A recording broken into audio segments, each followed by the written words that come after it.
You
ready? Good morning. Good morning.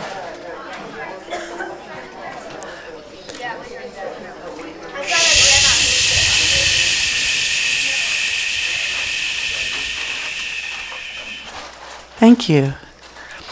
Welcome to the University Unitarian Universalist Fellowship. That's us.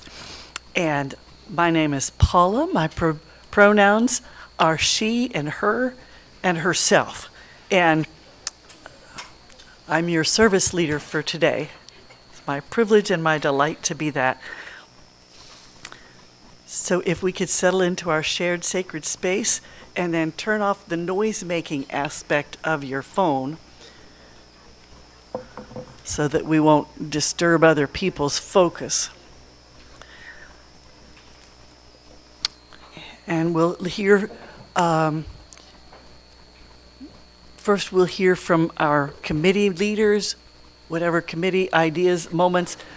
They will report to us briefly with only 1 or 2 sentences each, not whole speeches each.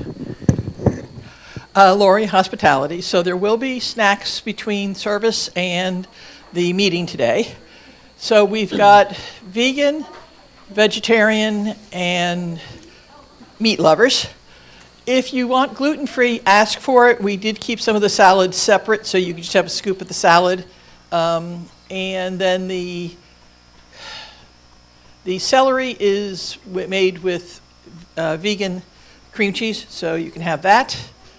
The coleslaw is, again, vegan, so you can have that. Again, this is the last time I'm going to mention this before service. We ask that you never put your coffee cups down on the floor. We've spent a lot of time cleaning the rug, and they just seem to get kicked over. So we strongly request that you can bring coffee to your seats, but don't put it down until you've absolutely emptied the cup, because they just get kicked over. And after this, I'm going to ask the congregation or the fellowship, when you see somebody put the coffee cup down, with love, tell them to please not do so. That was a lot of words. Do I get less? Really? Good morning, everyone. Carl Packham on behalf of David McElroy for the Men's Support Group. It's going to be here tomorrow, 6:30. Bring something to eat, bring something to share. Any questions, myself or Peter Carlson in the coffee break? Thank you. All yours. Yeah, just a reminder, as Lori was saying, we have the quarterly meeting today. It will be brief. We will definitely be out of here before 1 because we have a soccer game to go to, so we cannot linger. And then we have, so for a while, we've been looking for someone to kind of organize like fun, adult events out, and Margie's been doing that very well. But we also have another possibility with doing some fun sort of field trips. So I'm going to give you a chance to say a couple of words, very brief, and then you can see him afterward for the flyer. Yes, Roderick and I are working with this company called Small World Tours and Cruises. We don't get any money from them. It's non-profit. So basically, they supply the bus. We supply the guests. And this is a surefire way for you guys in the congregation to get out and do something. Get out and enjoy yourself. Right now, we have this one right here. It's the Gaylord Palms, the ice show. And, maybe your favorite, because the theme of the ice show is Rudolph the Red-Nosed Reindeer. It's based off the children's clay animated figure production stuff, the shows that they had. It is phenomenal. This one is on the 14th of December. 13th of December. It's a Saturday.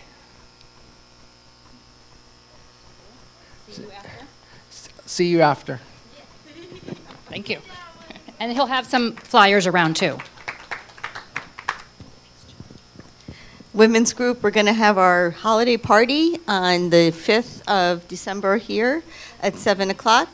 The UU Sisterhood, yes, sorry, I'm so used to women's group. We'll have a white elephant gift exchange, a potluck, and I hope to see you guys there.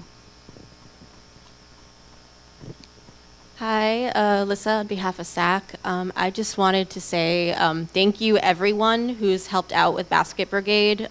You guys really answered the call. It is literally overflowing. I need more boxes. And I am dropping everything off this coming Saturday. If anyone still has stuff they would like to bring, and there's an event going on at the church where we're open, feel free to drop it off here and I'll get everything collected up for you. Hi, Joey with my helpers here. I just wanted to let you know that I shopped for the things that were on that list this week. I got every single thing on the list. I didn't double buy, but I got every single thing at Aldi's for $33. It's the best way to go. I'm just telling you, and so it's not going to break the bank, but we really do need everybody to pitch in, and I also wanted to say I'm going to the ice show with Louisa, and we know how to party. So if you want to have a good time, you should come to the ice show. I went to Aldi too. Laura Owen with Social Action Committee. I just want to thank everybody for who donated to the Hope Community Center of Apopka. They were very, very grateful. Also let them know that we're still doing collection through Share the Plate. And I guess they'd gotten a lot of donations the week before, so people were paying attention to the needs in that community, so that's fantastic. Just wanted to also point out that I am a communications liaison between 1U downtown and our church to put information back and forth between the two of us. So if there's events that they have that we might want to go to and vice versa. So when you read the notable news, just note that sometimes they have some things going on you might want to go to, like the day after Thanksgiving. And they're going to put some of our events in their newsletter. So.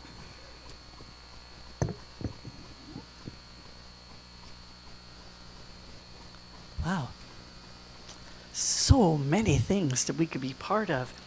And thank you all for being here. It's lovely to stand here and see your smiling faces. And when I get to hear your singing voices, that just makes it even better. And all you people online, wave to the people online who are watching and listening to us. Yay. Hi, Roderick. So, join it if you've not been here before. Sit with us a couple of different times to get a fuller feel.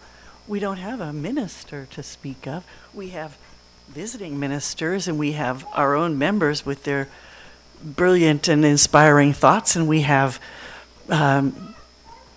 teachers from universities, and we have leaders from charitable organizations to come and talk to us. It's always kind of amazing, the range, and inspiring, I think.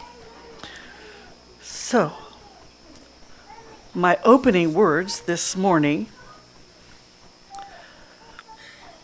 are as follows. It is now, when we are called as witnesses of the world, to mend it, to change its course, to restore it. It is now when we are called to act on our values, not to hide, not to fear, but to be bold and loud. I do that part well. It is now that we are called to continue our fight for justice, to organize, to speak up. It is now. Let us gather, let us give each other courage, and let us worship. Opening music. Who has music? Gary has the music. So we'll do the first 3 verses of this hymn, and Alicia will give us a short introduction. Please stand if you're willing and able.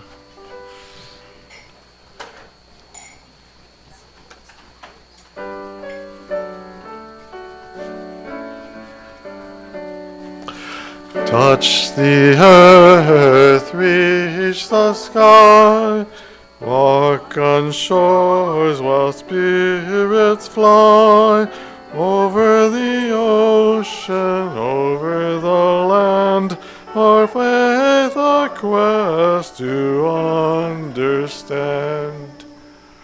Touch the earth, reach the sky, children ask the reasons why. In our lives the answers show, and by our love they learn and grow. Touch the earth, reach the sky, all are born and all shall die.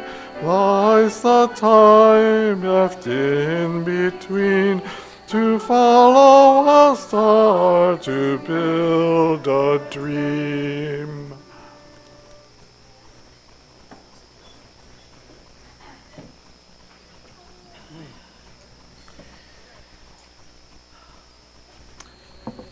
Our chalice lighter today is Chase, as you can see. His pronoun are he and him, and he's been riding his bike.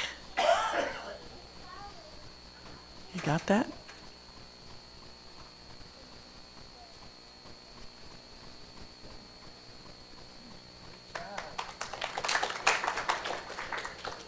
So read this with me. In the light of truth and the warmth of love, may we gather to seek, to sustain, and to share. And our affirmation of that we have as a community. Love is the spirit of this church, and service is its gift. This is our great covenant, to dwell together in peace, to seek truth in love, and to help one another. Yay. In this congregation, we share our joys and our concerns. Joys shared feel multiplied, and concerns divided. And so we support one another while we do this. Remembering that whatever you say is going online and to be retained forever. My joy is that I got a new Apple Watch.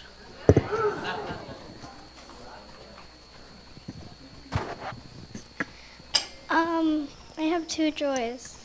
The first one is I got a new haircut. And my second one is that I can now do roller skates correctly, and I can also ride a 2-wheel scooter.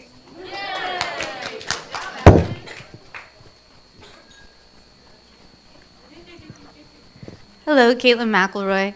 I got to go to a good friend's wedding in Los Angeles last week. Miranda Harmon got married, and she was a member of the youth group here for several years. Some of the old timers might remember her. But anyway, it was a beautiful occasion, and the weather was perfect. And it's the first time I've traveled outside of Florida, except for North Carolina, I guess. Okay, so it's not the first time I've traveled out of Florida in a while, but it was the first time I've traveled far in a while, and it was just a really good time, and kind of reset my balance. California's awesome, so just wanted to share that with y'all. Thanks. I have two Zoes. The first Zoe is almost my baby brother's birthday, and my second Zoe is I'm almost gonna go to Utah. I'm gonna go on Friday.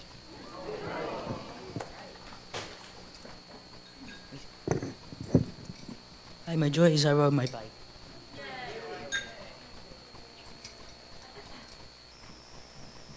It's Patrick here. This is Joy Online from Kyle K. It's just so much joy and gratitude that she's able to attend on Zoom whilst literally out on the ocean. Which ocean? Didn't go into details on that one. And I got my dear friend here, Miek, with me here. We're going to share one from Kelly online. We got Miek here. So check this out. Miek and Kelly are taking Kelly's mother and her longtime boyfriend to Handel's Messiah today at 3 p.m. Kelly says this is what they wanted as a gift for the holidays.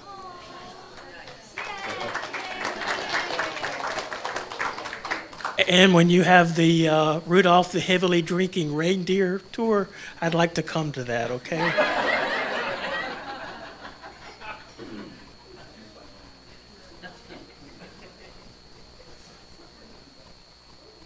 Hello, I'm Roberta, and we just returned from a fabulous cruise, and there was a little special travel agency that forms a group on the ship for caregivers and the people they care for.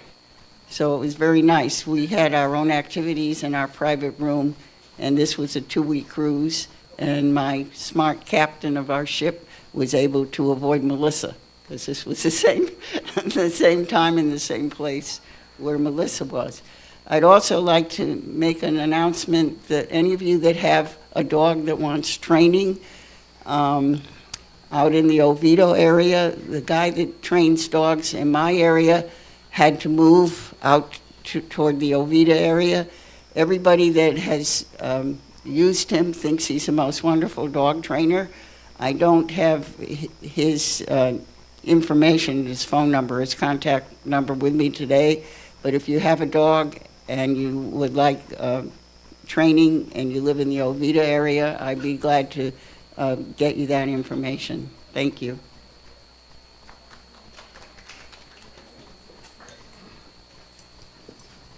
Hello, I have a joy. So you guys know I'm a music composition major here at UCF, and next week we have a recital at rehearsal hall at 1 p.m. and 3 p.m. So if you guys want to hear some like wacky music, rehearsal hall at UCF at 1 and 3 p.m.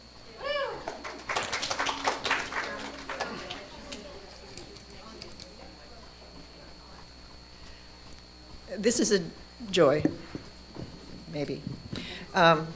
Yesterday we celebrated Thanksgiving. My grandson is leaving to go to Chicago to boot camp on December 2nd.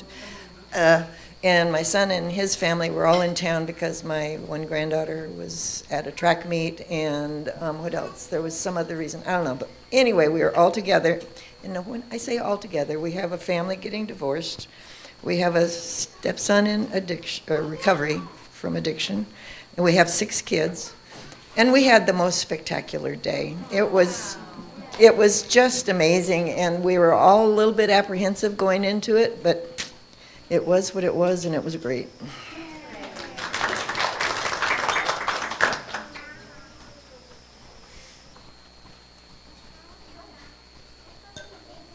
Hi, Alyssa here again. I have some joys, or I have a joy and some concerns. My joy is that I like to celebrate my dog Zoe's gotcha days, the day we adopted her, and it has just passed. So this weekend, Chloe and I went to the Central Florida Dog Moms Market. It was a really cute little market they did, all themed around dogs. The dogs met Santa Claus, Santa Paws, if you will. They got their pictures with him. It was very, very cute. And then my concerns, so speaking of my dog, after that she had a vet appointment, and she does have some allergies, and it was not a cheap appointment once the allergies were results were tested. So that hurt my wallet a little. She's doing okay. She's just on some meds for it, but good vibes to her paws. She's been chewing at them. And my other concern is my dad. I've talked about it before here, but he's been having some health concerns, and he's been getting a little worse health-wise with this current round of his treatment, so just send him lots of healing energy. Thank you.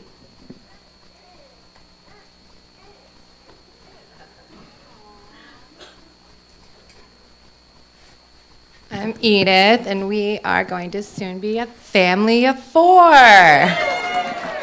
So I'm definitely blessed, that's for sure. But let's hope my mother handles the news of me getting a new car to fit so many kids in car seats. We'll go over slightly better than finding out she's getting another grandkid. But yes, we're very, very blessed, and I'm really excited.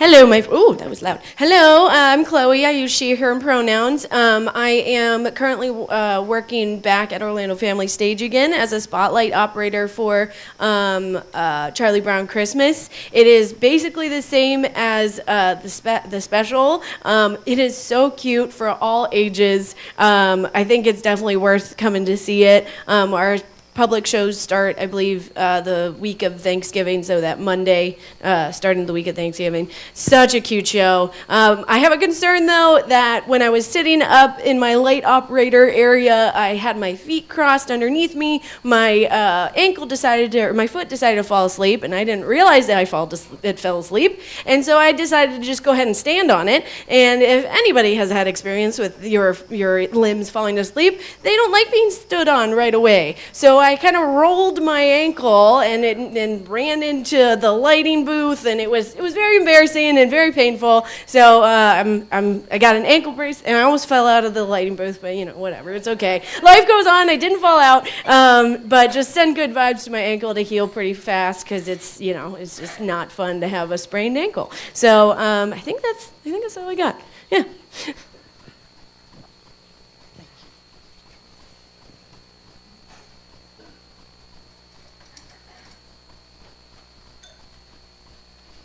And I have one stone to drop for all the people in the world who have their lives going well. It's a good thing. Good stuff happens to us every day. And if you think it doesn't, you're not looking hard enough. So it can be a good practice to make a deliberate, particular effort to look for those good things that are happening. And one more stone for all the people who are struggling in war zones. There's 2 different kinds of war zones. There's the kind that show up on the satellite cameras. The satellite. Okay, you know what I'm talking about. Those kind of war zones. And then there's the other kind of war zones that are very private, when your family is a complete wreck and you live in the middle of that. And either one of them is hard to live in. And so we ask a blessing for those people today.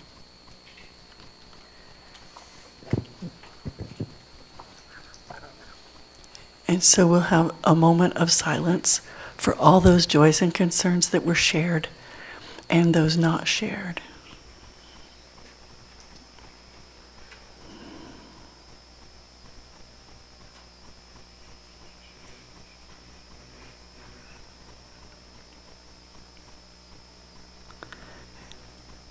So may it be.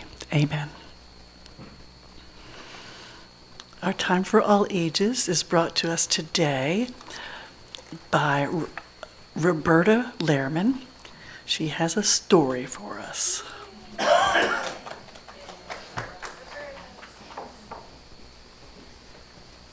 I have some fans in the audience. Thank you. This is an original story called The Butterfly Fairies, but I'm not going to read it. I'm just going to tell it. Okay. There was a lot of excitement in the meadow that day because Isabel, one of the butterfly fairies, had just had a new baby fairy, and they all wanted to see her. And all the butterfly fairies had their own individual designs on their wings. And Isabel had the most beautiful designs. And they not only wanted to see the baby, they wanted to see what kind of wings that she had. Now, wait a minute, I got to stop a minute. Some of you may not know what a butterfly fairy is. They are fairies that look over the life size of the butterflies, the life cycle. From the time when the butterfly lays eggs on the leaves and the eggs hatch into caterpillars, and the caterpillars, of course, make chrysalises, and eventually the butterflies hatch out. And they have these big, powerful wings, and they hover over the leaves and the caterpillars and the chrysalises, making sure that no harm can come to them. So anyway, everybody was down in the corner of the meadow where Isabel was with her new baby. Oh, they were so excited. They wanted to see her. And oh, the baby was beautiful, perfect in every... Wait a minute. No, she didn't have any wings. No wings at all. Isabel thought, well, it's okay. She'll probably start growing them in a few days. But those days turned into weeks and months. And Isabel had named her baby fairy Isabella. Isabella never grew any wings. Now this was a problem because what the butterfly fairies would do is they'd beat their powerful wings to keep the caterpillars and the butterflies safe. And all she could do was go like this, shoo, shoo. And the birds would just knock her over and have a tasty meal of caterpillars. Now, the other thing that was difficult was that the butterfly fairies like to play games, tag, and hide and seek up in the tall branches of the tree. But she couldn't do that because she had to sit on the ground. And did get friendly with the flowers. They changed her name from Isabella to Meadowgrass because she was always in the grass. And she wasn't happy. And her mother knew that she wasn't happy. And her mother wanted her only to be happy. And so she said, this place is not for you. You'll never be happy here. But I do believe there's a place in the world for everybody, and you must find your place. And so the very next day, Meadowgrass said goodbye to all the butterfly fairies and left the meadow. But how could she find her place? Where could she go? Well, she went down to the river. And she heard the river say, follow me, I will take you to your new home. She followed the river for 3 days. She was wondering how much further she'd have to go. Now, the water in the river was very rough, but the third day, the river turned and she followed it, and the water was very calm. So calm that there were perfect reflections of the trees in the water. She had never seen anything like this. And she said, this is a strange land. There's not only trees that grow up, there are trees that go down. And now I can step on one of those branches and I can see what it's like to be in the tall branches of the tree. Well, of course, when she stepped in there, she just went into the water and she couldn't swim. She started calling for help, and all of a sudden, an owl swooped out. This is from another story I tell. An owl swooped out of the tree, grabbed a hold of her in his claws, and pulled her over onto a rock, and then just flew away. And she said, this is a strange land. That bird didn't try to hurt me. That bird saved my life. So she was frightened, cold. The water was cold, and she was sitting there shivering on the rock when she saw somebody coming toward her. And it looked just like her. like a little fairy without wings. And the other little critter there came up to her and said, "Are you okay? I heard somebody calling for help." And Meadowgrass told her, "Well, I don't know." And she said, "Well, you know, my name is Rose. I'm a flower fairy. And we're very unusual, rare type fairies. We don't have any wings." And Meadowgrass told her whole story about how she was a butterfly fairy born without wings. And Rose said, "I live with 4 other fairies. Would you like to meet them?" And Meadowgrass said yes. And she followed Rose back to the oak tree, where they told the other fairies her story. And Daffodil said, "You know, we have plenty of room here. Would you like to stay here for a few days and see if you like it here?" But Meadowgrass knew. She said, "In this forest I found my place with some fairies just like me. Here is where I'll make my home, beneath the roots of this oak tree."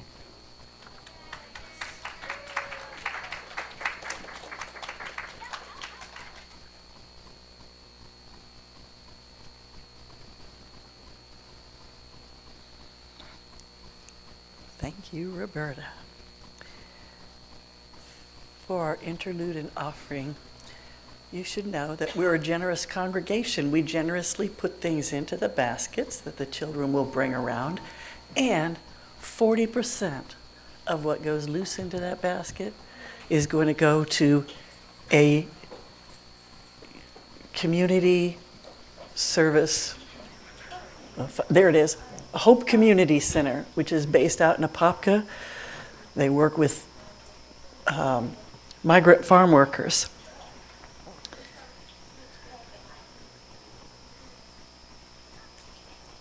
All contributions are gratefully received.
We'll sing our children out now. We love you and bless you and send you away. We love you and bless you today and every day.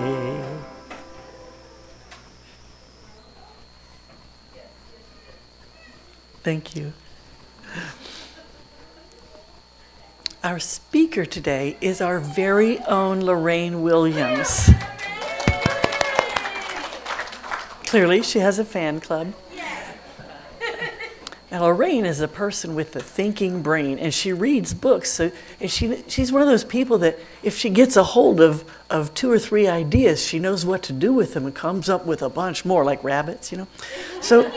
So she's come today to share some of that and some stuff that has inspired her lately. And she's going to share that with us today.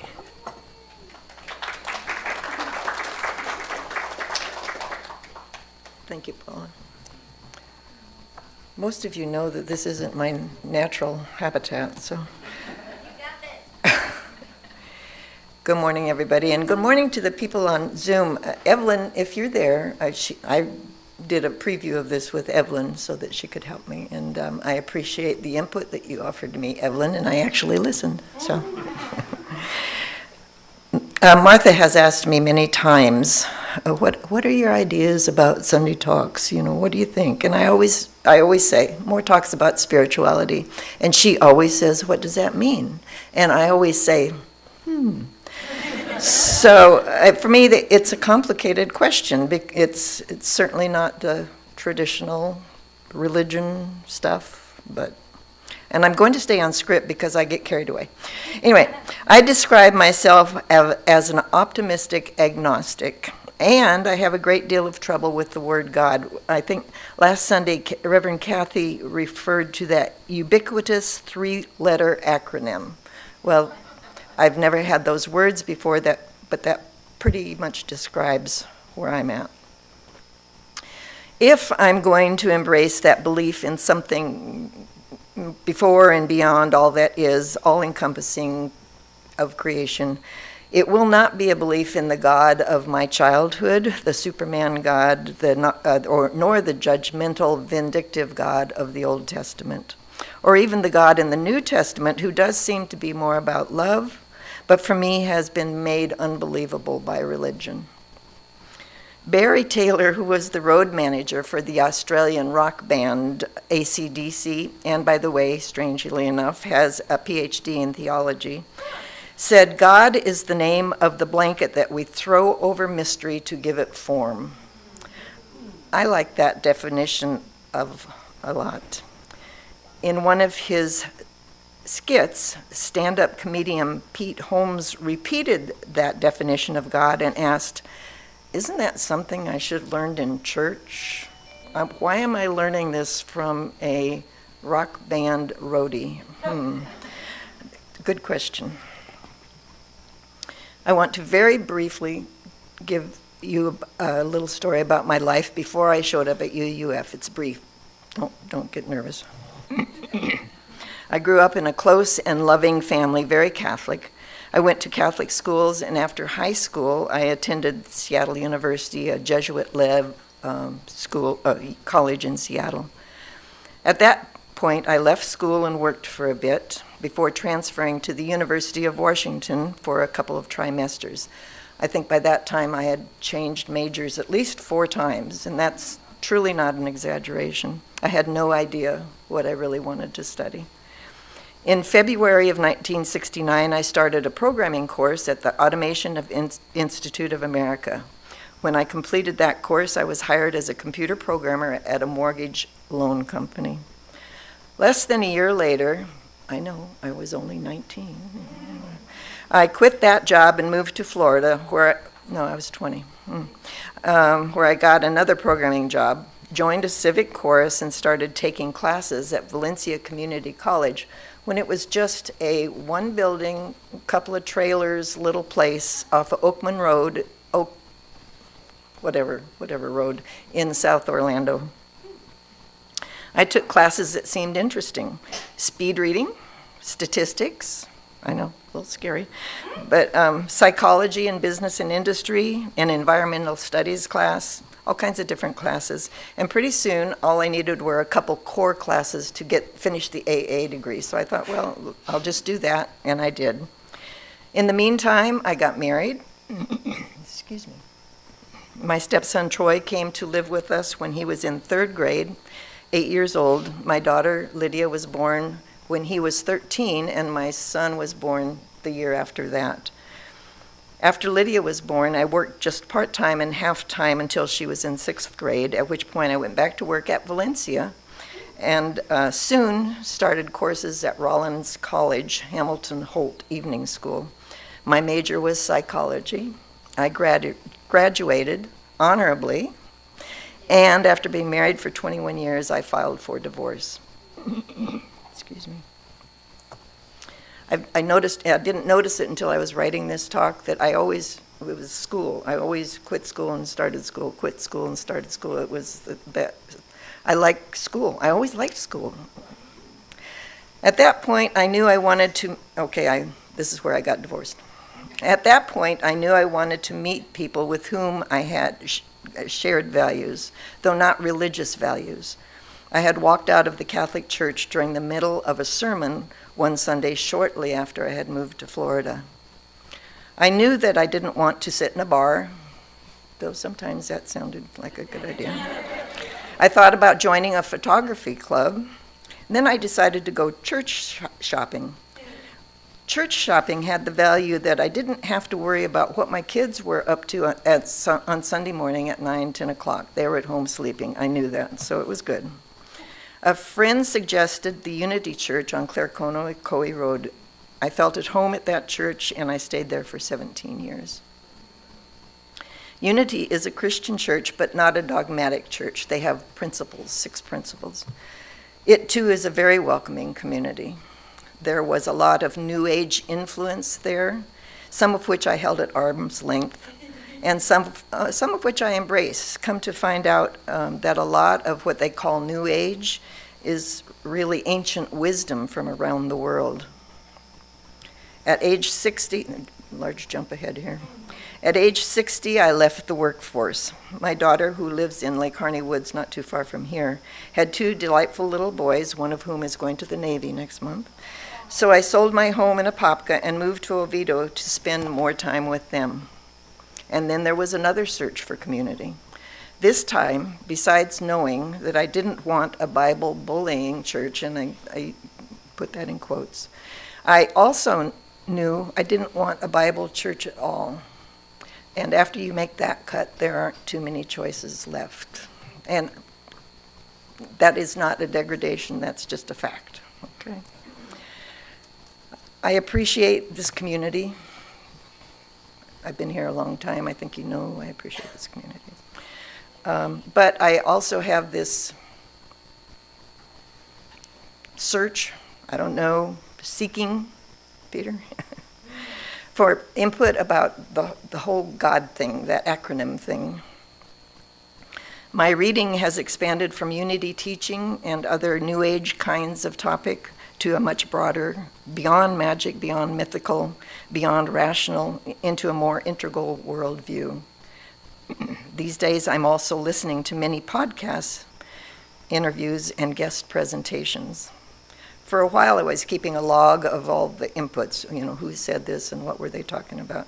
But that particular wave did not turn into a particle. And if there are any physicists, there used to be a couple, that's a little quantum physics humor, so just deal with it. My interests, dare I say fascination, about the intersection of psychology, spirituality, and quantum mechanics grew as I broadened what I was reading and to whom I was listening. One author would talk about the works of someone else, and I'd say, ooh, that sounds interesting. So I'd have to go out and buy that book. And then the same thing would happen. So I have this stack of books. The same thing goes on with podcasts. You're listening to something that you find interesting, and so you go and find that person and listen to what they have to say. At least that's what I do. Let me say here, my leg is shaking. I've got to calm down for a minute here. I do know that information is not necessarily knowledge, and that knowledge does not necessarily imply understanding nor wisdom. Following that line of thought, for me, words are frequently a difficult thing. Years ago, before I arrived here, I was planning an outing with friends and wrote an email attempting to get consensus. I was very careful about what I was saying. I was trying to be open, inclusive, and optimistic. I spent a good bit of time composing that message. And very shortly, I received a response from one of the group, who was a good friend of mine, telling me that she thought the message was aggressive and inconsiderate. It was perplexing to me. All of us have innate biases that color what we see, what we hear, what we think, how we react. Communication needs to start on some small patch of common ground and proceed with care, while assuming positive intention.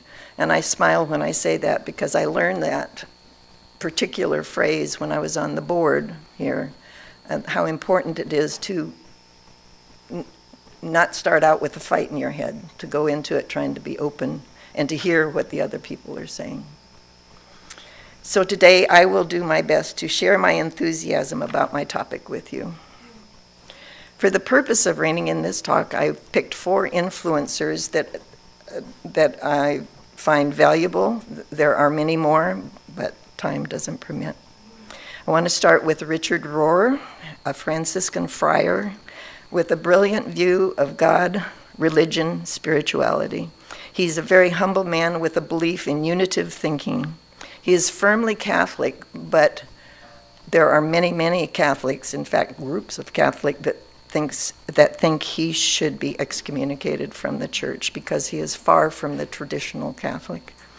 He advocates for alternative orthodoxy, emphasizing orthopraxy, which is living faith through practice rather than rigid doctrine.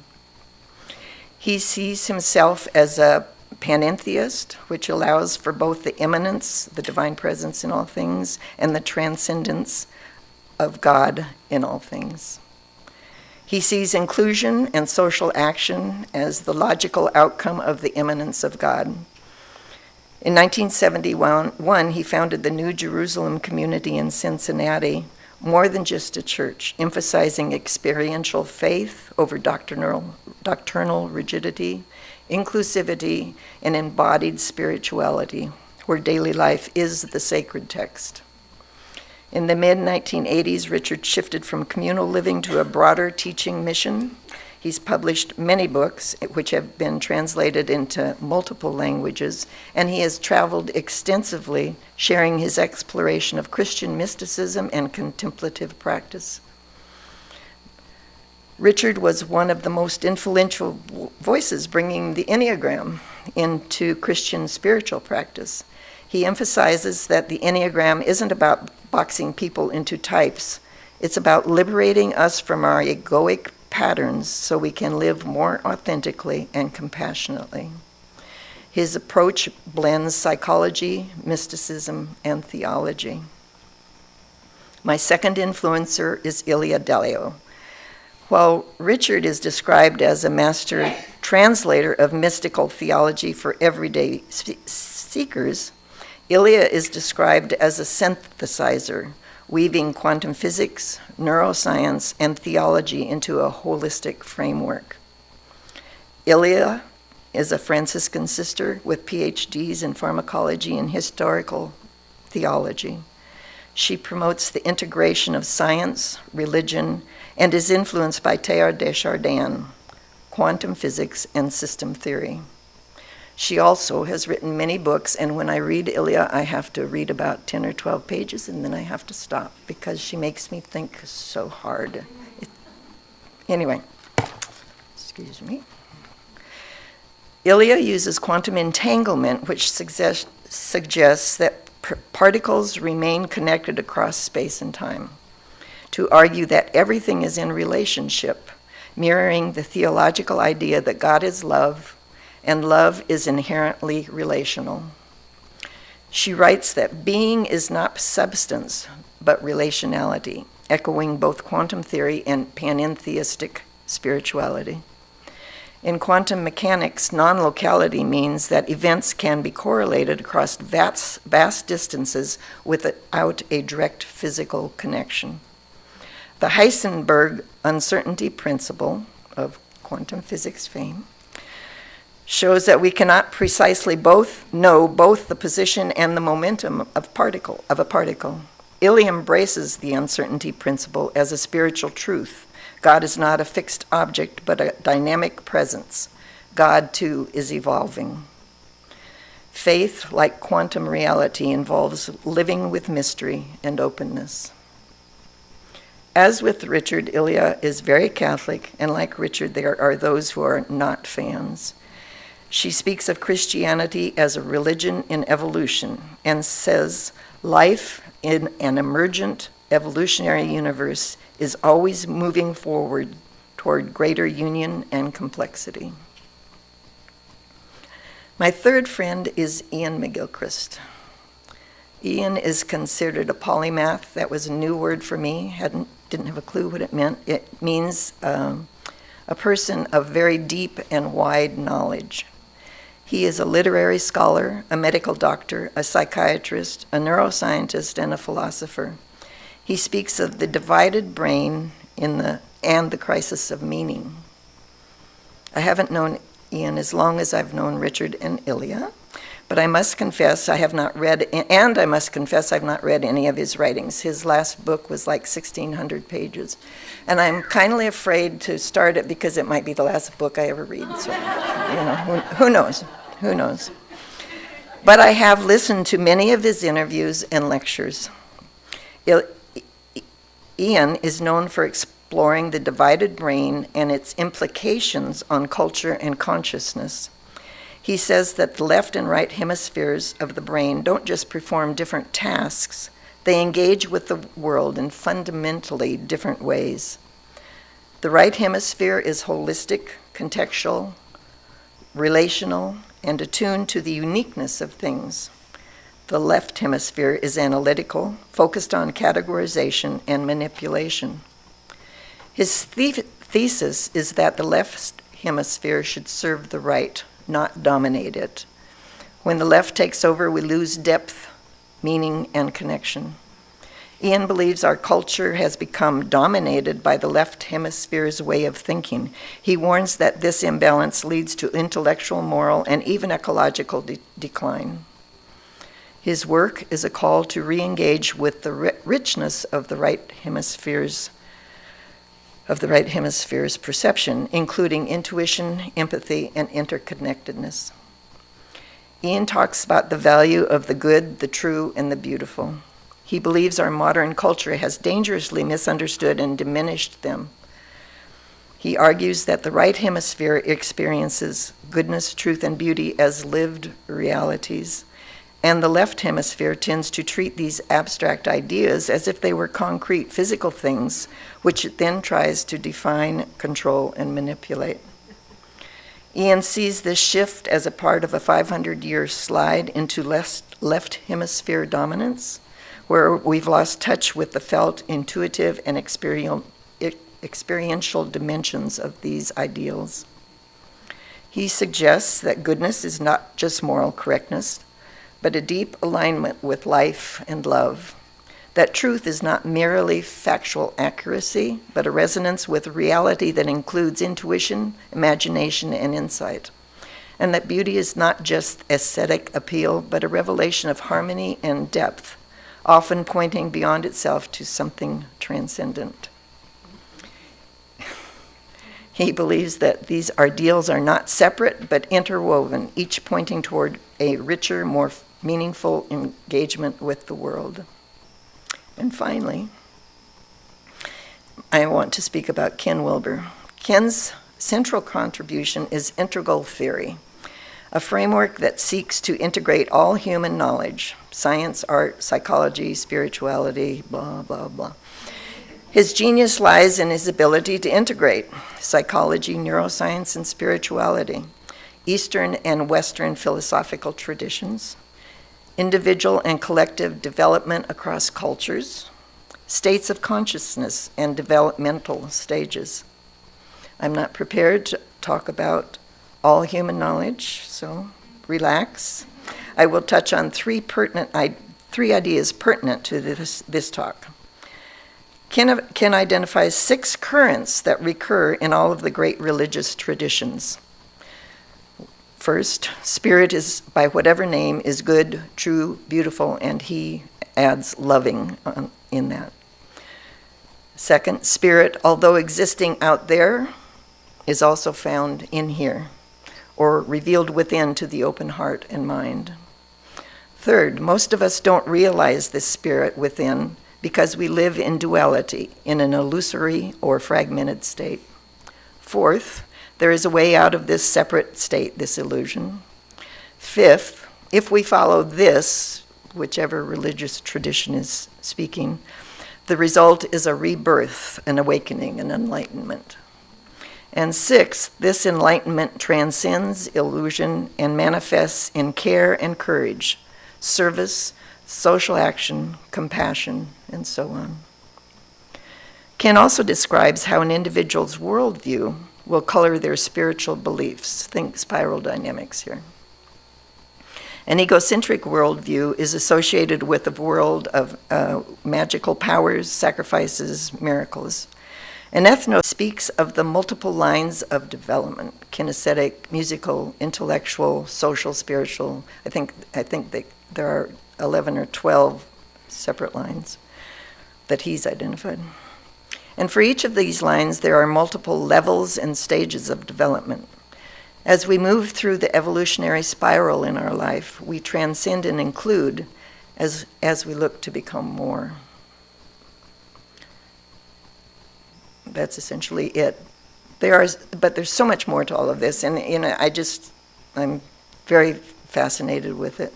However, I want to say in closing, I want to give you this quote from Richard Rohr, who was #1 influencer back there. He says, "My life is not just about me. Only now do we realize this in a broad way. Notions like group psychology, codependency studies, parenting styles, the unfreedom of addiction, the broad evidence of neuroscience, the generational effects of trauma and war, all show that the bandwidth of our actual personal freedom is much narrower than we once thought. Yet it can also be significantly expanded, which might just be the major goal of both psychology and spirituality. In fact, I believe this should be the result of good therapy and healthy spirituality, to expand our freedom to do good." Thank you.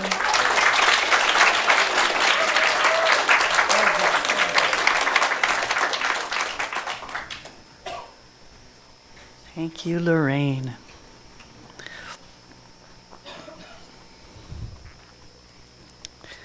Read with me. We extinguish this flame, But not the light of truth, the warmth of community, or the fire of commitment. These we carry in our hearts until we are together again.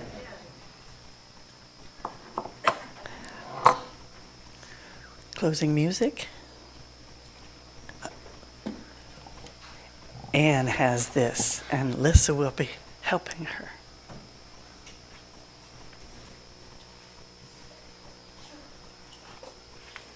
So this hymn is in our teal hymnal, if you like to actually look at the music. And we're going to sing the chorus all together first, and then go through the verses. And I invite you to stand as you're willing and able.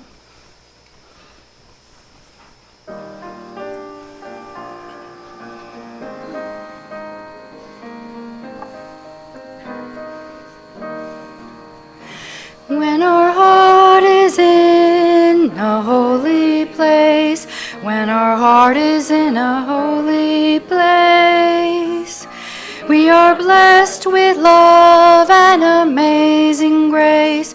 When our heart is in a holy place, when we trust the wisdom in each of us, every color, every creed and kind, and we see our faces in each other's eyes, then our heart is in a holy place. When our heart is in a holy place, when we are filled with love.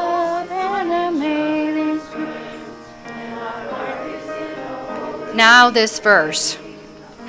When we tell our story from deep inside, and we listen with a loving mind, and we hear our voices in each other's words, then our heart is in a holy place. Back to the chorus. When our heart is in a holy place, when our heart is in a holy place, we are blessed with love and amazing grace. When our heart is in a holy place, when we share the silence of sacred space, and the God of our heart stirs within, and we feel the power of each other's faith, then our heart is in a holy place. When our heart is in a holy place, when our heart is in a holy place, we are blessed with love and amazing grace. When our heart is in a holy place, when our heart is in a holy place.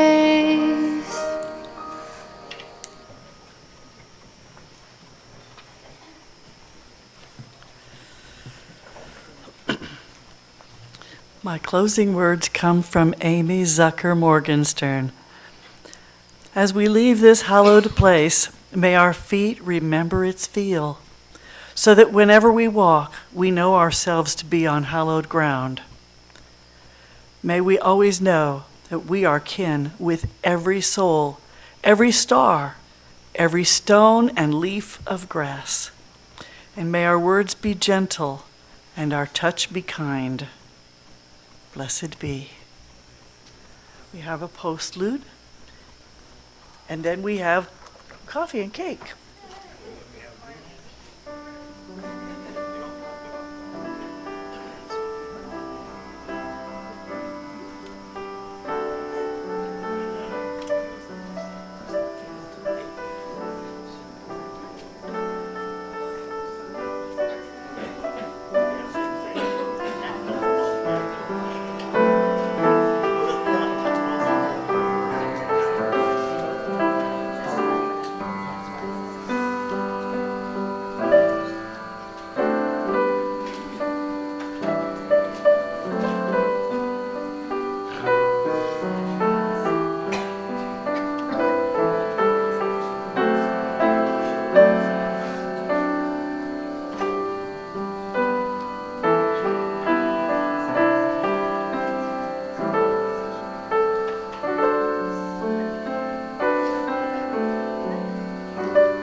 So please get your coffee and snacks, and we'll try to start the meeting at 10 minutes to the hour. So about